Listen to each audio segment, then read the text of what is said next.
Welcome, kings and queens, to another episode of Unapologetic, your number one podcast. This is the show where kings and queens tell their legacies and on. So get ready for the gems to drop and pull up to the table because we're ready. Cool to follow Donald Trump. And you said there's a lot of them.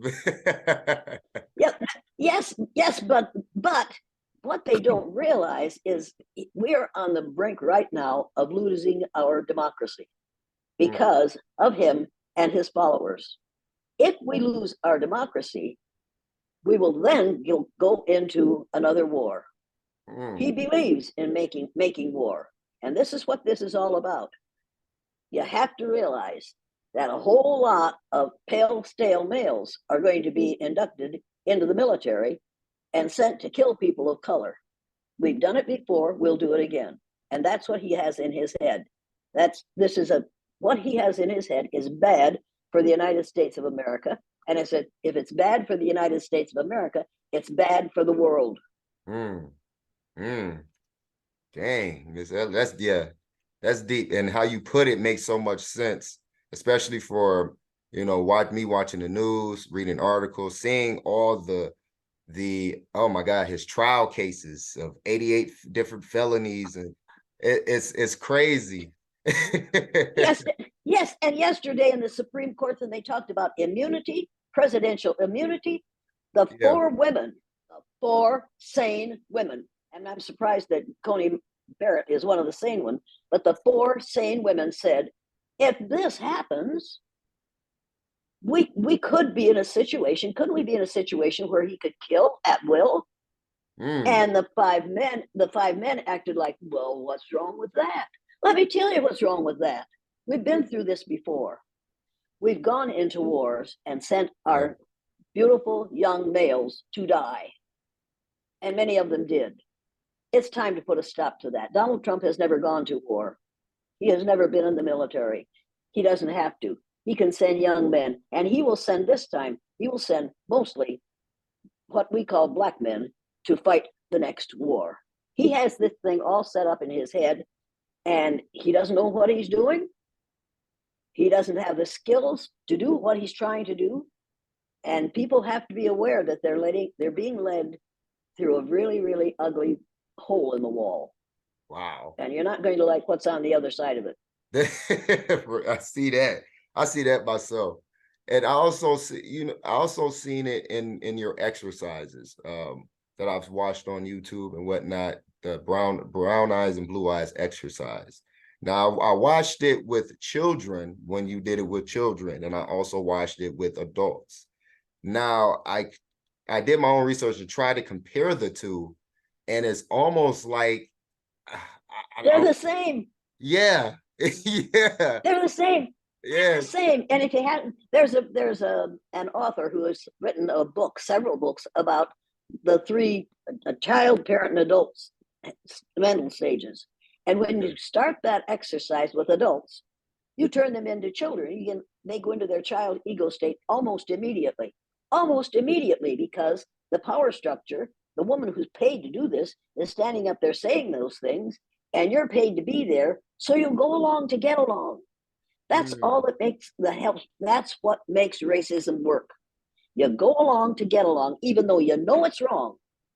You go along because you had 12 years of education in this country, which means you've had 12 years of indoctrination. Racist indoctrination. Make no mistake about that.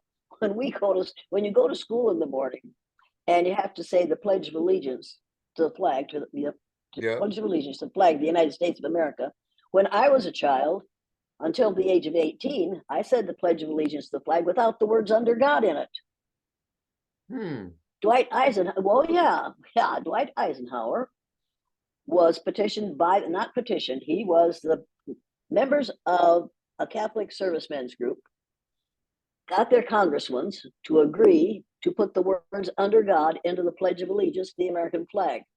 That was in, I think, 1953. They don't belong there. Oh. In 1953, we still had separation of church and state. They put the words "under God" into the pledge where they don't belong. We need to take that out of there. We need to take it out. And the next year or two later, They put the words "In God We Trust" on our money. Yep, yep. Yeah. When I was 15, I was going home from school. I went to the restaurant to meet my dad, who was going to take me home. We lived 4.5 miles from town. And I walked into the restaurant, and there in the restaurant was a sign on the wall, and it said, "In God We Trust, all others pay cash." And I started to laugh. My dad said, "What are you laughing at?" Yes, "In God We Trust, all others pay cash." I started to Wow. laugh. My dad said, "What are you laughing at?" And I said, "Look at that sign." And he looked at it and he said, "Well, my God, that's right." And he laughed all the way to the car. Now, I think that I think we should take the words "In God We Trust" off our money. And if we don't take it off, then everybody has to take a pen and write under "In God We Trust, all others pay cash." Mm, Yeah. Now wow. nobody's going, don't do it because it's against the law. However, it ought to be against the law to have the words "In God We Trust" on our money. Exactly. They don't belong there. Because you're combining state and yeah, yep. That's right. You're bringing religion into the state, and we have no business doing that. And if you think we do, then you need to read the book, The Power Worshippers. Have you read The Power Worshippers? No, I have not. Oh my God, read this book, and then you'll understand what is happening in this country today. It is an absolute description of the idiocy that happens when you allow the church to enter into the statehood. This is just the most amazing book I have ever read. Oh, here, look at here. Here's what the power reppers say. There, I have so much gratitude about the people who are leading our country. Brewer ad-libs. Brewer is one of the people who is Brewster, who Okay. is joining into "Let's bring a religion into schools." To know that if you look at a dollar bill and it says "In God We Trust," that we are so firmly getting back to that. You see, they are using those words on the dollar bill to reinforce the idea that it's all right to bring religion into the classroom. Right now, we are in danger of having the three R's be reading, writing, and religion. Mm. This, So this we cannot afford. and for you to bring that up, I'm starting to connect it with oh my God, Florida's CRT ordeal. Yeah, let's talk about CRT. Oh man. CRT means CRT means critical race theory. It is only to be taught at the college level in the law department. Mm. That's what CRT is constructed to do. For me, CRT means curriculum respecting truth. I like that one better. Yeah, right. So the next time somebody says to you, "What about CRT?" you say, "Curriculum respecting truth." I'm all for that. I'm I'm not gonna for take note critical of that race one. theory. Critical curriculum respecting truth, because there's only one race. You don't Right. need critical race theory. There's only one race of human being on the face of the earth, and that's the Homo sapiens. You and I are members of the same race because there's only one, and we Mm. only come in one color, and that's brown, shades of brown. And there are about 150 shades of brown. But there are no white people, and there are no black people, and there are no red people, and there are no yellow people. Those are all color words that people came up with before they knew any better. We know better now. It's Right. time to give it up. I just You've probably lost a lot of viewers now already, but I'm not sorry. I I love am it. so well.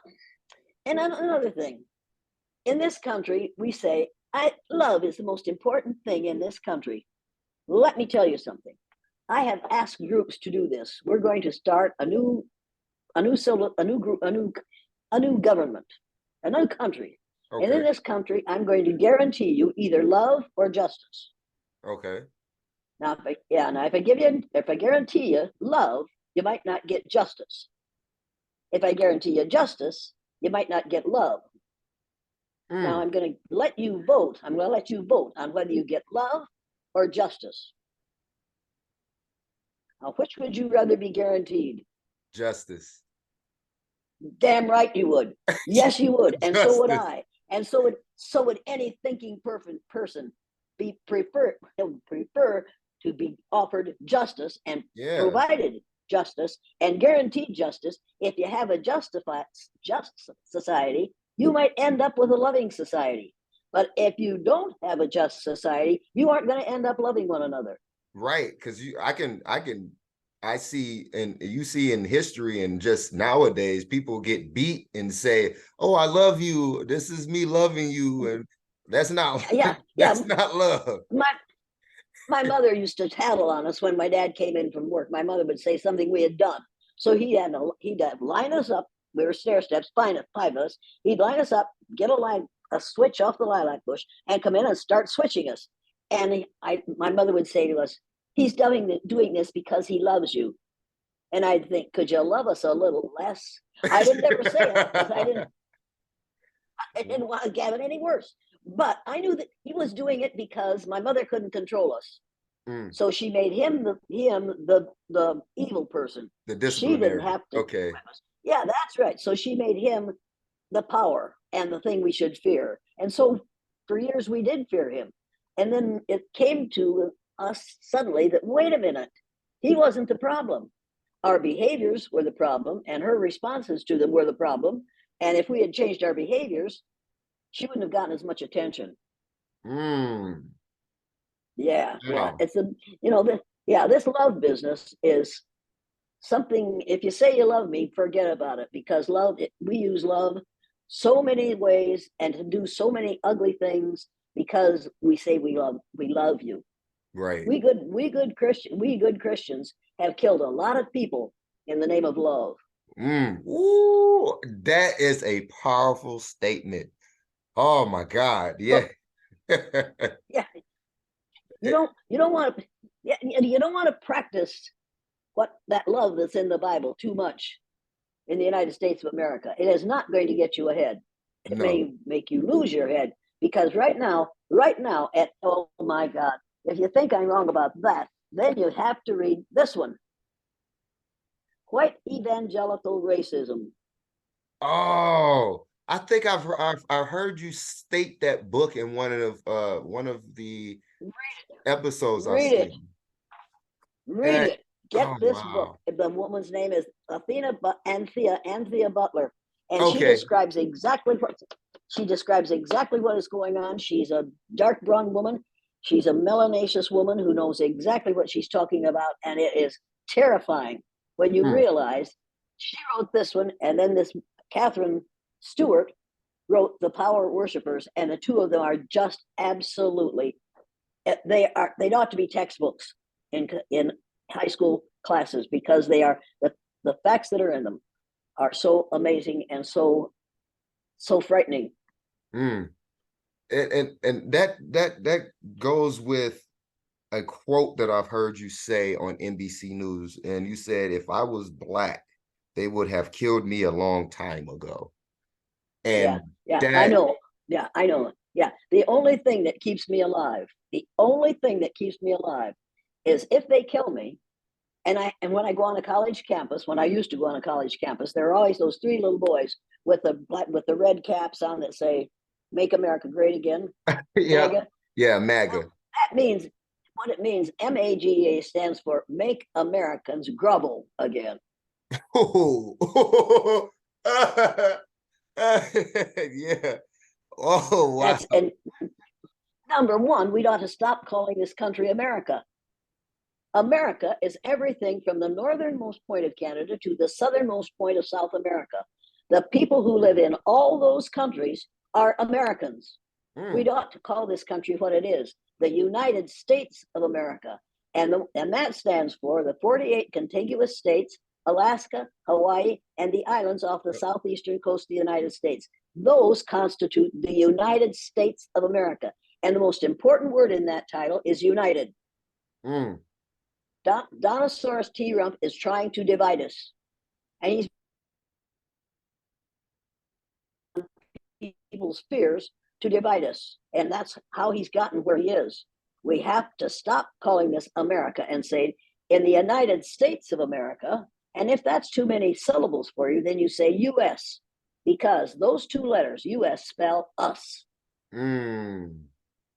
I And like that that. stands for the United States of America. We've got to start referring to this country in that way. It's absolutely essential that we, number one, we've got to change our vocabulary. We're using the vocabulary of the 1500s when we talk about white and black. Let's get rid of that. We're using that vocabulary when we talk about race. Let's get rid of that. There's only one. Let's get rid of calling this country America and call it the United States of America. There are ways to solve this problem, but what was your original question? I've forgotten. You answered it in detail. I love it.